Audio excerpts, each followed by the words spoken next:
walked along your way, and I'm smiling at these dreams I can. You can dance with me. Yeah, I'm feeling these dreams. Feel these dreams again. I hope my internet works today. Lose yourself to the moment. We always dance first. You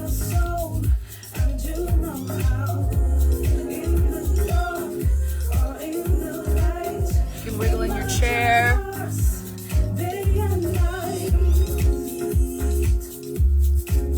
It's part of everything. Your feet. All right, let's hope my Wi-Fi holds up. Keeps going, poor connection. So we're gonna pray out in the jungle that we're gonna be able to hold our Wi-Fi here. So hey everybody, I'm Misty Tripoli. Welcome to Keepin It Real. I think this is like episode 13 or 14 or something like that. Welcome everybody, Mary, Dilatos, Luis. Thanks for being here, you guys.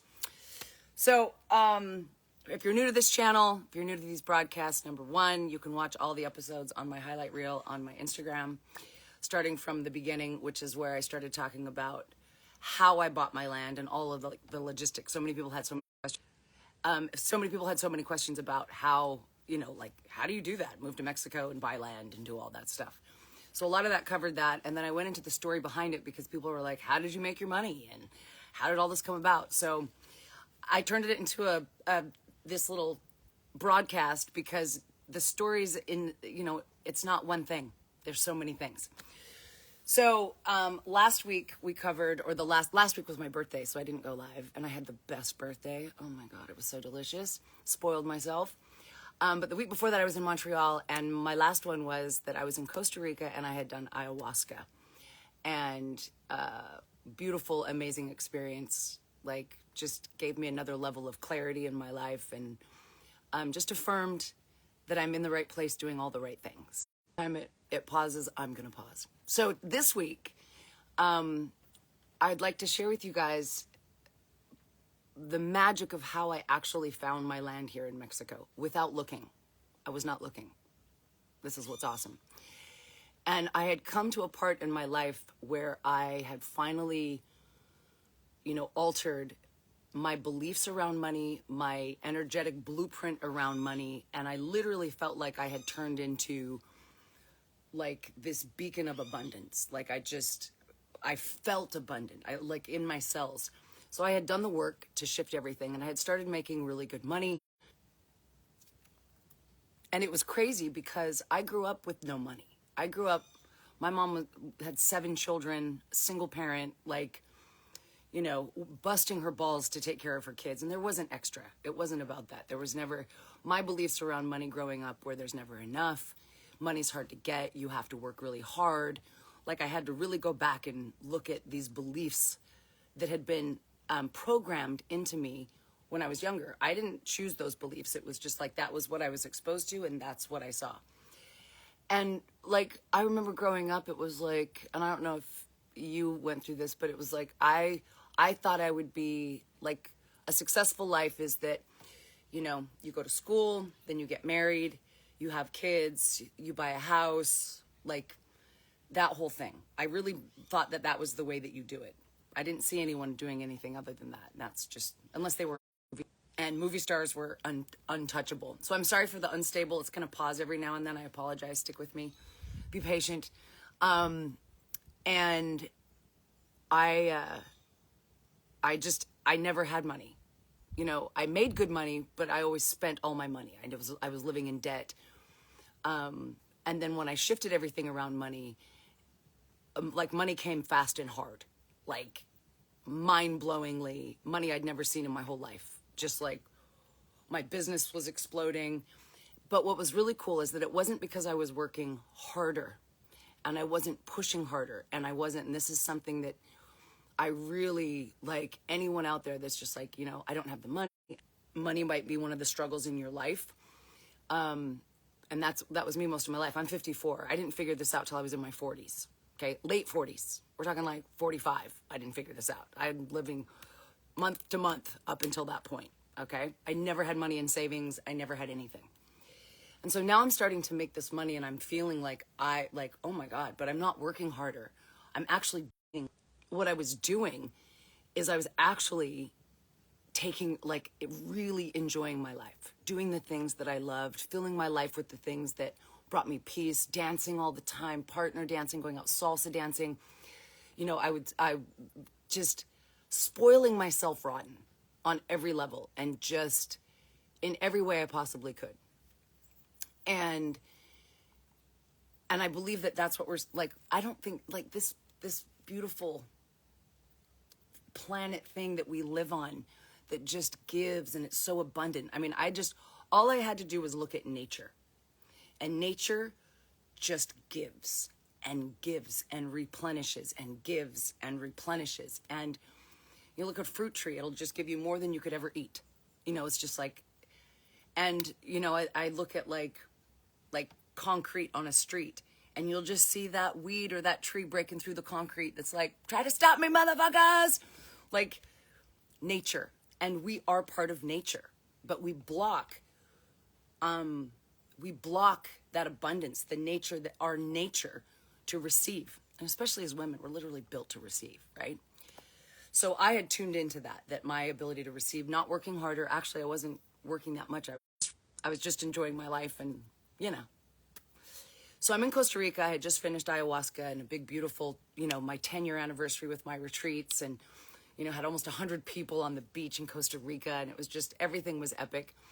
And my best friend lives in Costa Rica, and she's another one that did this. She left her life in Germany and sold everything and bought land in Costa Rica and built her home. So she was like the example to me. She was like my warrior friend that I was like, if she can do it, I can do it. But she lived in Costa Rica, and we thought we would be single and grow old together and take care of each other. Because we'd had so many shitty relationships and just whatever. We were like, you know, at least we have each other. And so I started, while I was out there, I was like, well, I've got to use that. I can't let this money sit in my bank. I need to move it. I want to think about building my dream home. I want to think about what that might look like. So I started looking at land near her, actually right next to her. I was starting to go out and actively seek for land.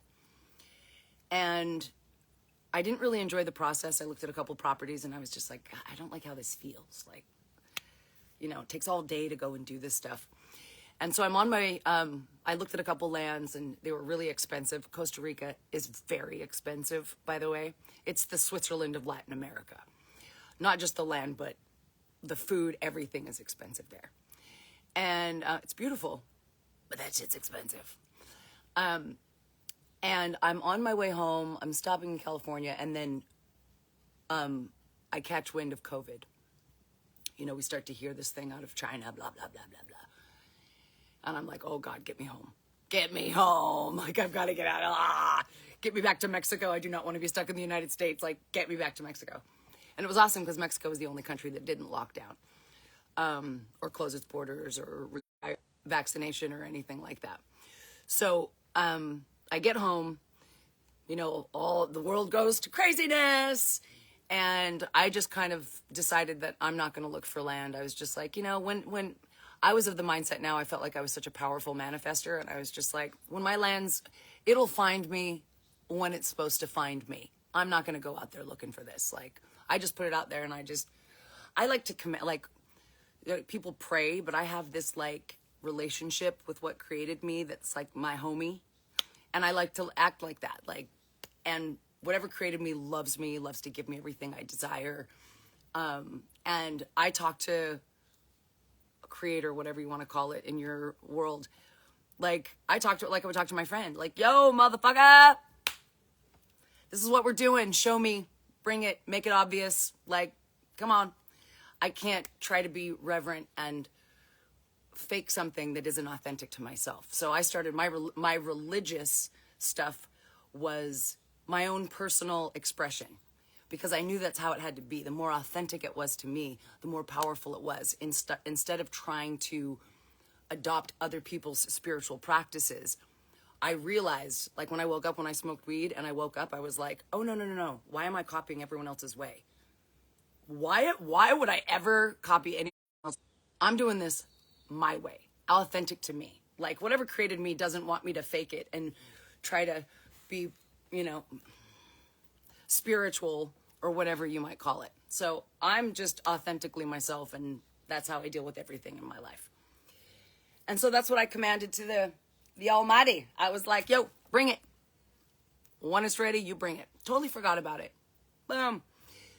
So COVID hits, and this girl working for me, Danny, is in Mexico because she was from Canada, and she was just like, I got to get out of here. And so she came to Mexico to visit and got stuck. She's like, I'm not going back. Nuh-uh. So she kind of moved in, and what was so interesting, she gets on this dating app, the Tinder or whatever it was called or whatever. The first guy she swipes, and she's gorgeous. She's got hundreds of guys. And the first guy she swipes, she goes out on a date with. Come to find out, he literally lives next door to me. I've never seen him, don't know him, but in the building right next to me. Like I could throw a rock into his window, kind of next to me. Crazy stuff. And they fall in love and get into a total love bubble and whatever. Well, crazy thing is this guy was a photographer, and the real estate company that was going to post my land hired him to come out here and take photos of the land. And she came with him that day. She just so happened to go with him to go take photos because they were inseparable at the moment. So he's out here taking photos, and she calls me from here, and she's like, Misty, I found your land. You're going to buy this place. And I was like, well, what? Yeah, you are going, I found your land. This is yours. Oh, okay. And so I was like, all right. The next day I came out, and I tell you what, the moment I stepped on this land, I was like, what? I'd never felt like that. The only other time I felt similar to that was the first time I came to Mexico and I felt at home. This was another level of, it was almost like I felt like my soul just belonged here. It was like, this was my land. I felt like it was my land for lifetimes, kind of a thing. Crazy. And then I saw my cenote. I saw the cenote that was on my land. This huge, beautiful cave. And if you look through my videos, you'll see my cave, the cenote that's here. I can't say mine. I like to say mine, but it's not. It's the land. Like it's, it just so happens to be on my property, and it is epic. It's the most crystal, pure, clear, clean water that's cold and refreshing, and it's connected to all of these underground water caves. Like everything underground here in this area in Mexico is all these interconnected water caves. And I just so happened there was one on this land, and I could like swim. It's beautiful. Oh my God. And it's not like to get a piece of land with the cenote on, it's not the easiest thing to do. But I knew the moment I had gone into a cenote, this was about 12 years when I first moved to Mexico, and my boyfriend at the time took me to a cenote. I was like, this is the coolest thing ever. Like, I would love to have a cenote. And I just imagined someday I would have a cenote as my swimming pool, like a natural, beautiful water thing as the ultimate swimming pool. And the real estate agent was there, and I didn't care. I didn't give a shit. I literally stripped off all my clothes, butt naked, dove into the cenote, swam to the back of it, came out, put my clothes on, and was like, let's make a deal. This is mine. And it was all like the synergy and the perfect alignment of everything could not have been more magical. Because the year before I acquired my land, or I bought it, they were asking $1.5 million just for the land, because there wasn't much built here. Again, you can look at my thing. I can show you all the little things that were here. It was my land was a Buddhist meditation center for 6 years before I bought it. But it was like a little off-grid. There wasn't really buildings. There was a little place with sand where they would camp. And then there was my kitchen now was the meditation hall, which I tore down and just have the concrete pad and turned it into my kitchen. But the energy here was just like, and everyone says that the moment they step on my land, they're like, this is like different. Like something here feels different. And it's true. It's like it's so powerful. It's like medicine just being here on this land. It's crazy. And it was, by the time the owners were from Bulgaria and his wife had become ill. And so he had like 5 or 6 properties, and he was all like, and he just wanted to get rid of his land so he could go back with his wife to Bulgaria. They're like, we're done with Mexico. My wife's ill. She's going to die. We're going back. And so every month they dropped the price like $200,000. They just kept dropping it and dropping it and dropping it. I'm not going to tell you what I bought it for, but I bought it for a fraction of what they were asking. But the other cool magical part about this story, like, just, I believe in magic. You got to believe in magic. Like, believe in magic, and magic will blow your mind. And now, one thing though is it was still a lot of money, and it was actually pretty much all that I had in my bank account. And so I was scared. So a lot of people ask me how I move past my fears and what I, especially, you know, around money when you don't have it. Now all of a sudden you have a lot, and then it's like, oh, one big purchase is going to wipe all that out. Because I couldn't get a loan here. I had to pay cash. Like, I had to like wire transfer. There was no loans. It was just like, you have to buy it straight out. Okay. I do think now that there are loan programs, but the interest, it's very expensive to borrow money here in Mexico. I'm a little freaked out about like, okay, this is going to drain my accounts. But there was just a part of me also that was just, this is what you're supposed to do. But I was still scared. So what do? Anytime I question anything, I call my mom. I was like, yo, Mom. And if I talk about my mom, she's an amazing astrologer and tarot reader and all of this. And if I ever need deep insight or just clarity on something that I might be a little wishy-washy with, it just helps affirm what it is I need to do. And she's such a wise woman. So I call her and I was like, listen, this is the opportunity. This is what it costs. I just need to know that I'm really, I'm doing the right thing. Like, cause I'm a little scared to let go of all my money. And can you do a tarot reading on it? And she was like, sure. And some people think tarot is evil or whatever, but I used to too. And now I see it as such a powerful tool of divination, and why they've labeled it evil, because it is so powerful. And excuse me, I'm still got the last residue of being sick from Montreal. So a little phlegmy. I said, this is the deal. And she did this reading on it. And at the end, she's like, Misty, like, this is, everything says it's the right decision. The sun is shining on it. This is your land. You're supposed to do this. Absolutely. All of it's good. The only thing I see is that your fears around it. But this is the correct decision. This is what you're supposed to be doing. She says, however, though, the timing card, she goes, it looks like there's a month delay. Okay, a month delay. All right. And whatever. Okay, there's a month delay.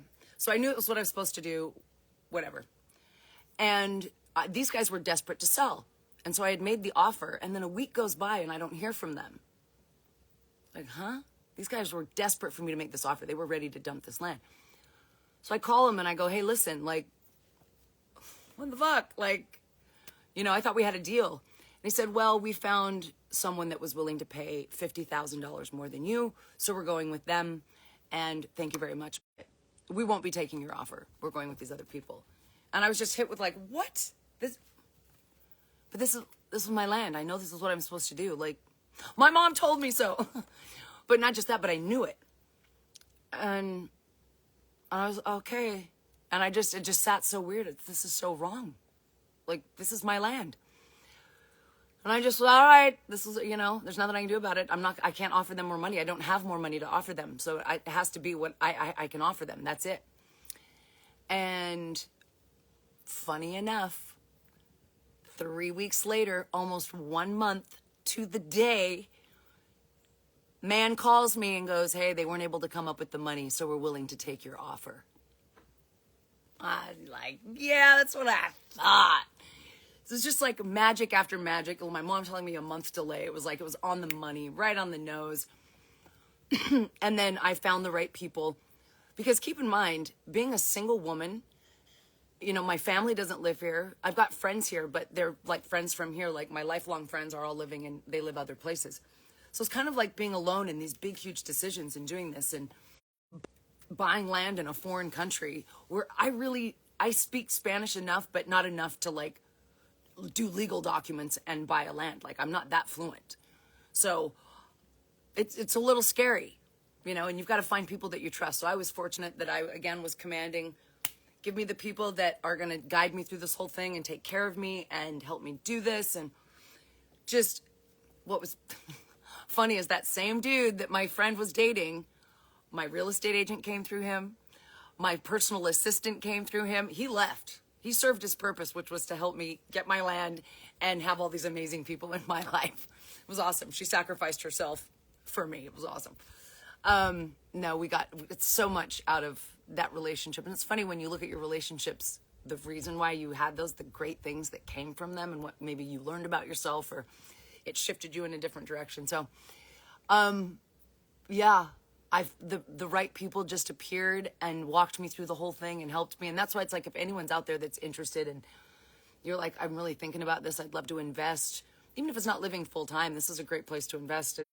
And I'm not saying do it or anything, but if like you're interested, I have friends that are selling land and someone that's even selling a property that's already built and it's off grid and it's all this, but there's opportunities out there. I'm not like, that's not how I make my money. This isn't what I'm trying to sell you, but I know there's a lot of you out there that are like, I actually really am interested. If you are, you can DM me and I'll connect you to all the right people. Okay. It's awesome. And if you want to live in the city, if you want to live in the jungle, there's places everywhere and it's awesome. And people that I trust, which is awesome because I've done the hard work for you. But that's the house stuff. So that's how I magically got my land. But then it's time for construction. And we'll be talking about that the next couple of weeks as I'm putting together all like the before and after and how I built and what I built and the process, which was not easy. I literally got fucked over so many times. Like, all in all, I probably had $170,000 stolen from me in my construction process.